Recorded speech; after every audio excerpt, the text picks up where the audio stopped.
امریکی صدر کی ایران میں گرنے والے F-15 طیارے کے دوسرے پائلٹ کو ریسکیو کرنے کی تصدیق۔ ٹرمپ نے سوشل میڈیا پر پیغام میں کہا کہ ہماری فوج نے تاریخ کا سب سے خطرناک آپریشن کیا۔ پائلٹ کو نکالنے کے لیے درجنوں طیاروں کو ایرانی حدود میں بھیجا گیا۔ شاندار افسر کو ریسکیو کرنے کے لیے خطرہ مول لیا۔ یہ بہادر جنگجو ایران کے دشوار گزار علاقے میں تھا۔ زخمی افسر کی حالت خطرے سے باہر ہے۔ ایرانی فضاؤں پر مکمل برتری حاصل ہے۔ پہلی بار دشمن کے علاقے میں 2 الگ کامیاب ریسکیو آپریشن کیے۔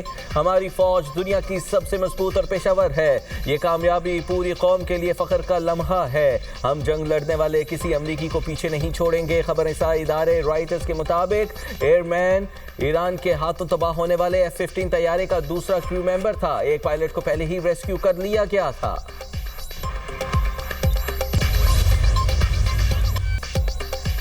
امریکی صدر کی ایران پر قیامت ڈھانے کی نئی دھمکی۔ کہا ایران کے پاس 10 دن کا وقت ختم ہو رہا ہے، 48 گھنٹے باقی ہیں۔ معاہدہ نہ کیا تو ایران پر قیامت ٹوٹ پڑے گی، ایران کو تباہ و برباد کر دیں گے۔ ایران کو معاہدہ کرنے یا آبنہ ہرمز کھولنے کے لیے 10 روز کا وقت دیا تھا۔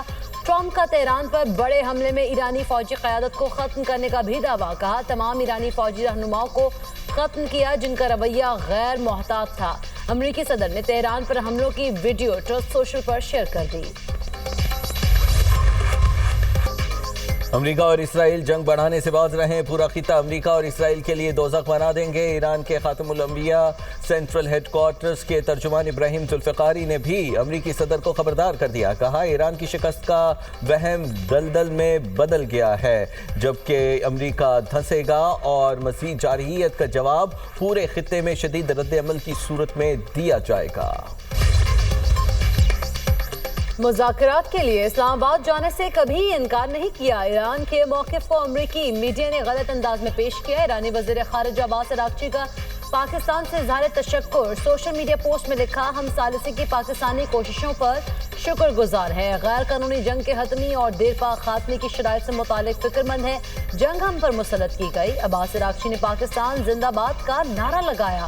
ریلی کے دوران ایرانی عوام کی جانب سے پاکستانی پرچم لہرانے کی ویڈیو بھی شیئر کر دی۔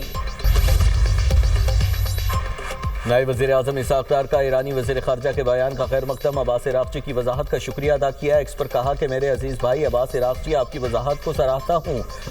وزیر خارجہ اسحاق ڈار کا ایرانی ہم منصب سے ٹیلی فونک رابطہ، خطے کی بدلتی صورتحال پر تبادلہ خیال۔ ترجمان دفتر خارجہ کے مطابق اسحاق ڈار نے کشیدگی میں کمی کے لیے تمام کاوشوں کی پاکستان کی حمایت کا اعادہ کیا۔ مسائل کے حل کے لیے مکالمے اور سفارتکاری کی اہمیت پر زور دیا۔ اسحاق ڈار کی بحرین کے وزیر خارجہ سے ٹیلی فونک گفتگو، کشیدگی میں فوری کمی کی ضرورت پر زور۔ پاک چین 5 نکاتی اقدام پر بھی روشنی ڈالی۔ بحرین کے وزیر خارجہ نے امن کے لیے پاکستان کی کاوشوں کو سراہا۔ اسحاق ڈار کا مصری ہم منصب سے بھی ٹیلی فونک رابطہ، خطے میں کشیدگی کم کرنے کے لیے اقدامات پر تبادلہ خیال کیا گیا۔ اسرائیل کی ایران کی توانائی تنصیبات کو نشانہ بنانے کی تیاری۔ اسرائیلی وزارت دفاع کا حکام کا کہنا ہے کہ ایرانی توانائی تنصیبات پر حملوں کے لیے امریکہ سے گرین سگنل کا انتظار ہے۔ اسرائیلی سیکیورٹی ذرائع کے مطابق ایران میں توانائی تنصیبات پر حملہ اگلے ہفتے کے شروع میں کرنے کا منصوبہ ہے۔ ایرانی وزیر خارجہ عباس عراقچی کا اقوام متحدہ کے سیکریٹری جنرل انتونیو گوتریس کو خط لکھا۔ وہ شہر جوہری پلانٹ کے قریب حملے انتہائی تشویشناک ہیں۔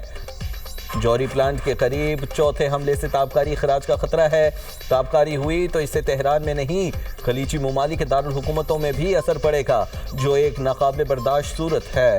جبکہ عالمی ایٹمی توانائی ایجنسی کے مطابق وہ شہر کے ایٹمی پلانٹ سے تابکاری کی اطلاعات نہیں ہے۔ پلانٹ پر حملے کے بعد روسی کمپنی نے وہ شہر جوہری پلانٹ سے اپنے 198 ماہرین واپس بلا لیے۔ امریکہ اور اسرائیل کے ایران پر حملے، اصفہان سمیت کئی شہروں میں دھماکے سنے گئے۔ صوبے کوہگیلولا میں بمباری سے 3 افراد شہید، 2 زخمی ہو گئے۔ تہران کی بہشتی یونیورسٹی کے لیزر اور پلازما ریسرچ انسٹیٹیوٹ پر حملہ، عمارت کو شدید نقصان۔ آن لائن کلاسز کی وجہ سے جانی نقصان نہیں ہوا۔ ایرانی حکام کے مطابق دیگر 30 یونیورسٹیز اور تحقیقی مراکز کو بھی حملوں کا نشانہ بنایا جا چکا ہے۔ امریکہ نے ایران کا شاہکار سپورٹس اسٹیڈیم بھی تباہ کر دیا۔ حملے کے بعد عمارت کھنڈر بن گئی۔ اسٹیڈیم کا افتتاح 1974 میں ایشین گیمز کے موقع پر کیا گیا تھا۔ ایران نے اسرائیل پر میزائلوں کی نئی لہر داغ دی۔ ایرانی حملوں کے بعد اسرائیل کے مختلف علاقوں میں سائرن بج اٹھے۔ کویت کے شویخ آئل سیکٹر کمپلیکس میں ڈرون حملے کے بعد آگ لگ گئی۔ کویت میں بجلی اور پانی کے 2 اہم پلانٹس پر بھی ڈرون حملہ. کویتی وزارت بجلی کی تصدیق. کہا ایرانی ساختہ ڈرونز کے حملے سے بجلی کے یونٹس متاثر ہوئے. حملوں کے بعد پاور یونٹس کو بند کر دیا گیا. کوئی جانی نقصان نہیں ہوا.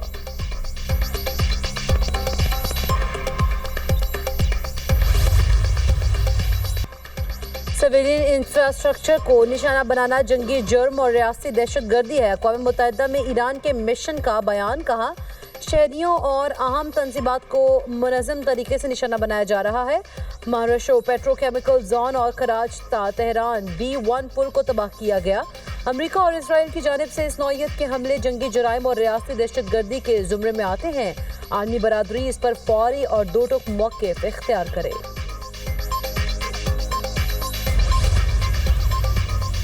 ایران نے آبنائے ہرمز سے پابندیوں سے عراق کو استثناء قرار دے دیا.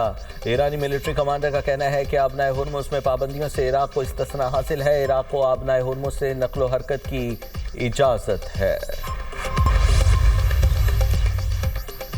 حزب اللہ کی طاقت نے اسرائیلی فوج کو حیران کر دیا. اسرائیلی کمانڈر کا اعتراف. کہا حزب اللہ فعال ہے. ہمارے پاس تقریباً 10,000 راکٹ اور متعدد لانچر موجود ہیں. دشمن نے حزب اللہ کے بارے میں سوچا کچھ تھا اور حقیقت کچھ اور ہے.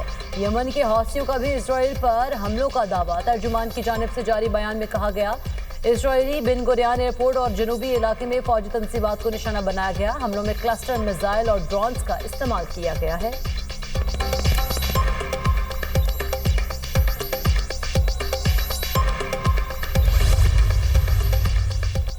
متحدہ عرب امارات کے مالی ڈپازٹ سے متعلق گمراہ کن تبصرے مسترد. ترجمان دفتر خارجہ کے دونوں ممالک کے مضبوط شراکت داری کی توثیق. کہا اسٹیٹ بینک میں UAE کی رکھوائی گئی رقم کے بارے میں غلط تاثر دیا گیا. یہ رقم دونوں ممالک کے درمیان 2 طرفہ تجارتی معاہدوں کے تحت رکھی گئی تھی. حکومت پاکستان مدت پوری ہونے والی رقوم UAE کو واپس کر رہی ہے.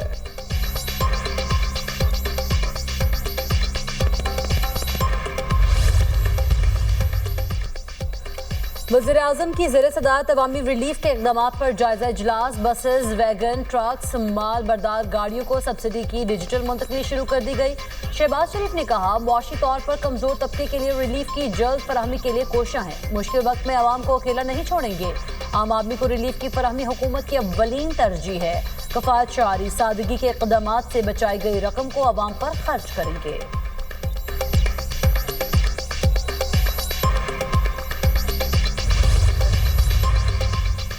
دنیا میں تیل کی قیمتیں اوپر جا رہی ہیں. پیٹرولیم مصنوعات کی قیمتوں میں اضافے میں پاکستان کا کوئی کردار نہیں. وزیر اطلاعات عطاءاللہ تارڑ کا کہنا ہے کہ مشکل حالات میں حکومت پیچھے نہیں ہٹے گی. وزیر اعظم نے پیٹرول پر لیوی میں 80 روپے کمی کی. جب تیل کی قیمتیں کم ہوں گی عوام کو ریلیف دیں گے. موٹر سائیکل اور ٹرانسپورٹ کے لیے سبسڈی کا سلسلہ شروع ہو گیا. مریم نواز کو بھی عوام کی فکر ہے. انہوں نے بھی سبسڈی دی. اسلام آباد اور لاہور میں پبلک ٹرانسپورٹ مفت کر دی.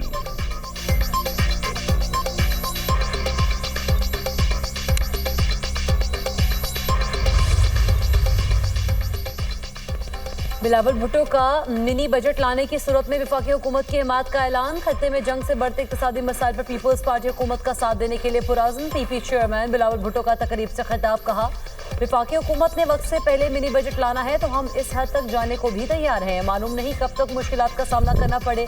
جنگ کی وجہ سے پیٹرول کی قیمتوں کا بوجھ پوری دنیا اٹھا رہی ہے. جنگ کے اثرات ہر پاکستانی محسوس کر رہا ہے. جنگ ایران تک محدود نہیں رہی. پورے خطے میں جنگ کی صورتحال ہے. یہ جنگ پوری دنیا کو اپنی لپیٹ میں لے سکتی ہے. چاہتے ہیں یہ جنگ جلد ختم ہو اور امن قائم ہو.